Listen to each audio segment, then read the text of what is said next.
If you're a total beginner, then you need to start with bite-sized lessons. If you're trying to build vocab, then you need spaced repetition. If you're practicing conversation, then you need real people to chat with. Ready?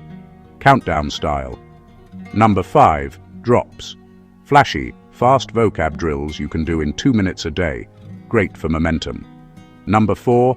Hello talk. Chat with native speakers. Swap languages. Get real corrections. Way better than guessing. Number 3. Anki. The spaced repetition king. Make or download Arabic decks and watch words stick. Number 2. Memrise. Authentic phrases. Video clips of natives. Fun mnemonic tricks. And number 1. Duolingo.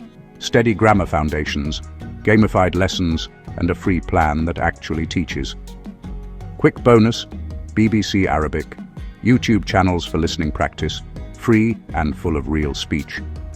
Use 2, 1 for lessons, 1 for speaking practice.